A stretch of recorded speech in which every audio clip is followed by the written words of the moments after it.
Hey, what's going on everybody? Servo here. Welcome back to the channel. Today, I hope you're all having a really good day. We're going to go over some discussions from this week's Reddit, see what everyone's talking about. We haven't got any more updates on the next update in about 3 days. Today, they just posted a little quiz about a cookie recipe and then nothing over the weekend. So hopefully tomorrow or in the next couple days, we get a developer update video. I really can't wait to see what these characters look like in game.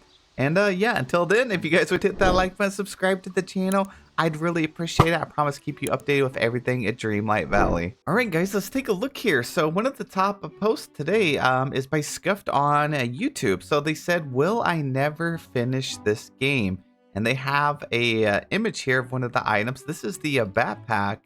And then, oh yeah, this item right here looks great. The ball gown from the Founders Edition. They said, hey, so counting up all the clothing and other furniture items because I didn't play this on release, will I never have my tabs finished? Or hopefully, do these things come by in the premium shop? These are just some of the items I want to start using, and it's infuriating that I can't get them because I happen to only know about the game in the last year and a half. And yeah, so a lot of these items were either tied to like a Founders Edition. I believe this ball gown here was actually tied to a Founders Edition. And some of these were like Twitch drops. I believe this backpack was a Twitch drop. Let's see, what other items here? Oh yeah, and then we had like the Choco Crocodile. So this little guy right here was actually tied to playing the game when it first released. Like within the first week that this game actually came out back in 2022. You got this. If you didn't, so far there's no way to actually obtain this guy. And then we had other items from different editions. And by the way, I'm checking out all this information here on the Dreamlight Valley wiki website. They always have information on everything. But yeah, when the game first came out, we actually had these different versions. Like this one was called the Ultimate Edition. And all of these items right here were exclusive to that edition. So for example, the Once Upon a Ball gown, this one right here is tied to it, the marble column. This carpet right here, which is actually one of my favorite carpets in the game. Even the candelabra here. I mean, some of these were like flooring plans. The Regal Fox right here was another exclusive companion. Even down to some motifs. We have some Mickey ears. We had a Castle Spirit jersey on this side, some wallpapers. And if you purchased the Ultimate Edition, you also got all of these items, which seem to be exclusive as well. So you have like the Celestial Sea Turtle and tons of furniture items, even wallpapers, motifs. And then they had the Standard Edition as well, which actually included this stuff over here and even more Spirit jerseys. And then we also have something like this, the Dreamlight Valley Spirit jersey. And for this, you actually had to make a character with the avatar designer tool. So yeah, back to your question, does this mean you will never be able to fully 100% your stuff? Like, is it just going to be stuck here maybe at like, 97%? Honestly, I'm not too sure. I would say probably. It seems like a lot of these items are very exclusive, and they still continue to have exclusive items in the game.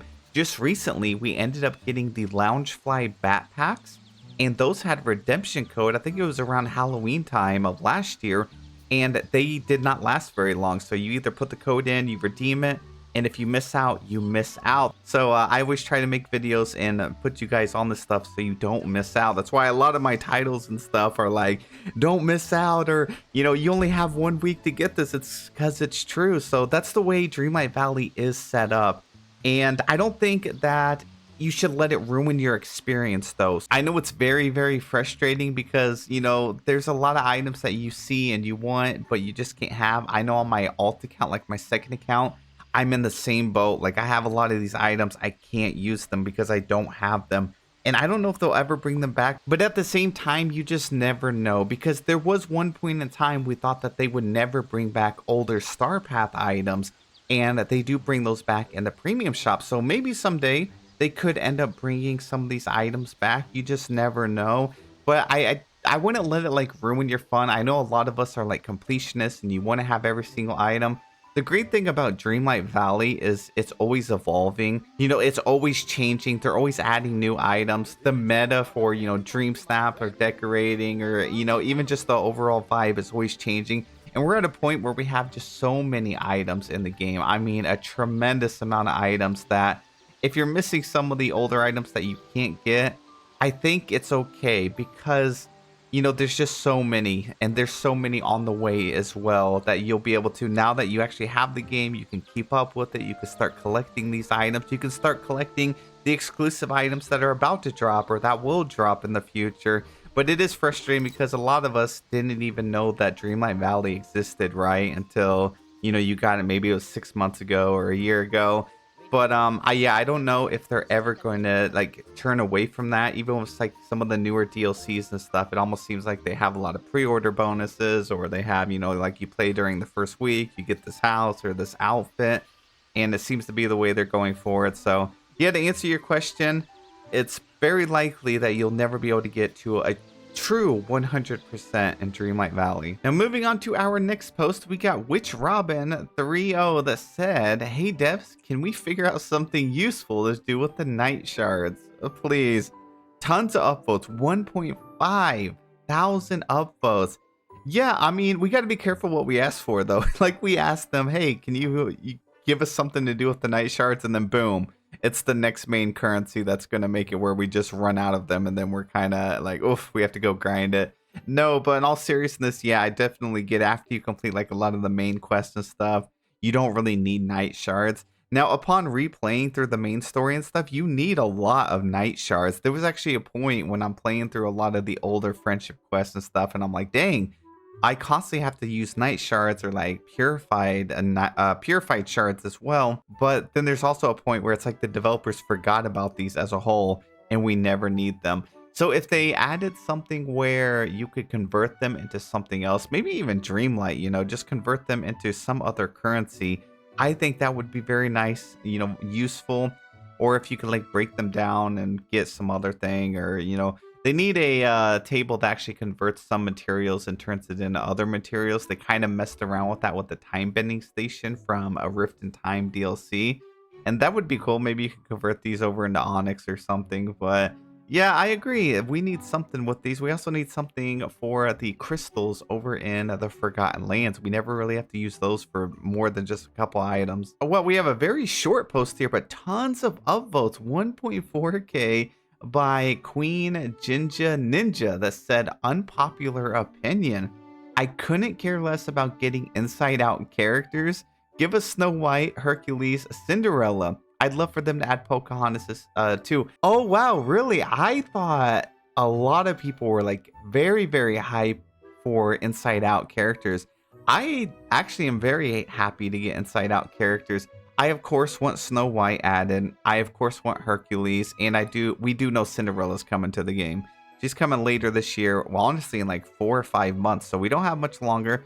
Snow White, I'm kind of happy that they're giving us a variety of characters though, because if they gave us Snow White and Cinderella this year, we wouldn't have very many princesses to look forward to. You know, we'd be running out of a lot of the classic Disney characters.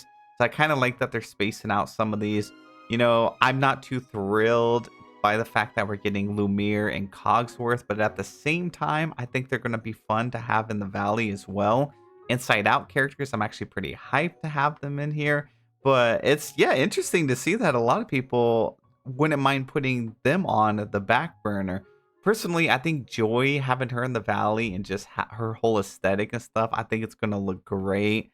Overall, the update itself, I don't know how grand that's going to be, but I am very happy to get these characters. You guys let me know, are you excited for the Inside Out update? Or would you rather them have done like Snow White and Hercules first and, you know, waited to do Inside Out characters? All right, next post by Repulsive Memory. They said, "We started well day 5 event." So this was part of the little dev blog that they ended up putting out for the new treasure event.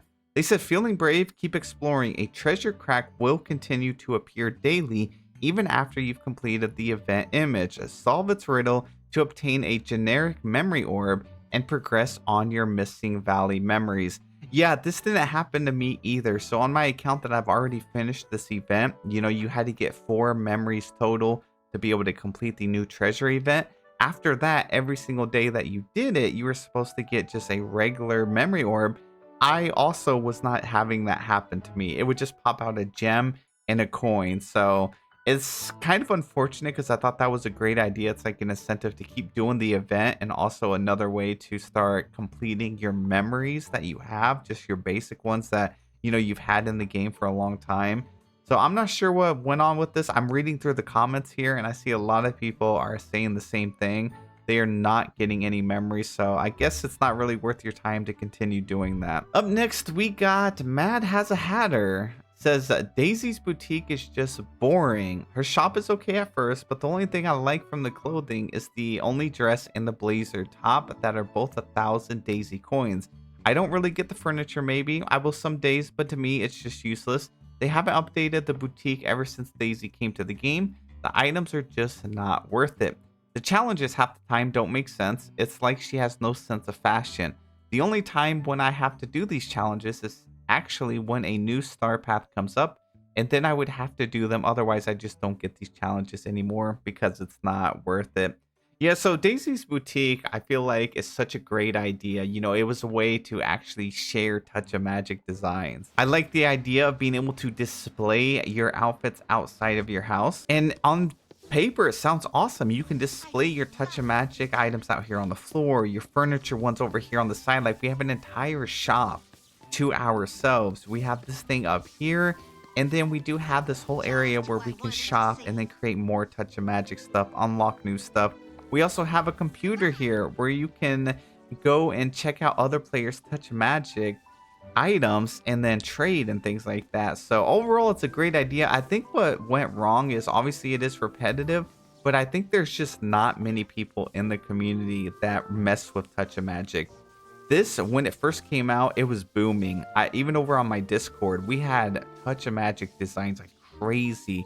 Every day, nonstop, people trading, doing Touch of Magic. I mean, that channel was very, very active. And now I'm lucky to get, one post every 3 or 4 weeks. So I don't really see too many people mess with Touch of Magic anymore. I think they're at a point where they need to do an update and make it easier, also a little more user friendly to create Touch of Magic, because it definitely is not. The items in the shop are actually pretty cool. Like I just learned about the monitors, so I can create stuff with that. I also love the little rock rug, like the basic cobblestone path, so you can create your own little paths here. Even simple designs look great, and I did a simple design on this path one time during my recent build in my plaza, and I kept getting compliments and comments of where I got that. So I think if a lot of people actually sat down and messed with it, then they would actually enjoy some of these furniture items. Like we have Touch of Magic door right here. The issue for me is how expensive everything is. I wish it was like maybe a one-time unlock thing, like the cobblestone path. It's 100 for every single little square. I want to just pay maybe 500 and unlock this recipe and then go and like craft these. Same with the door. I don't want to have to do 3 days worth of grinding to do just one single door. Same with this, 500 for this trophy here. So that was my main issue with it. And again, kind of like you said, the challenges themselves don't really make sense, because the idea is for Daisy to help you with your fashion and things like that. So if I were to do what's with, the challenge for today, it's just a bunch of random tags that you would have to place over here.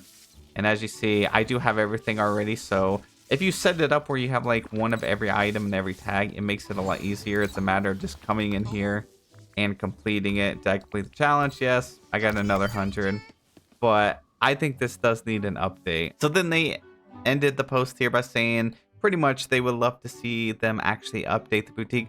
I agree. It needs an expansion and an update. They need to bring it back to life. Up next, we have a post by Cozy with Gee here that said storage rooms, Storybook Vale, Eternity Isle, and Dreamlight Valley. Oh my gosh, you have 3 different storage rooms? Okay, first of all, I love the Storybook Vale one right here. Look at the windows, all the new items placed in here. Love the way you have all of Aurora's chest, the fountain inside the room. Okay, that looks great. Also, be sure to check out their socials right here, because they've been posting a lot of incredible builds. Oh my gosh, this is such a cute setup as well. I really love that you have the like Agrabah chest on top of the little mushroom table things here. The wallpaper looks great. I love how cozy you ended up making your rooms. The only thing that is really missing with the interior of Dreamlight Valley is the ceiling. We need wallpapers for our ceiling so bad. Even if you could like just put the same carpet, like the same flooring, and apply it to the roof on the ceiling, I think even that would hold us over until they actually went in there and changed it and redid how we did rooms. So for example, if you could have like this little wooden thing, even on the bottom, I think it would look better than just having a big old white square on the ceiling. Hopefully someday we get that updated. And this room, see, this room looks incredible as well. I love the wallpaper. Used a lot of the new items from the Star Path.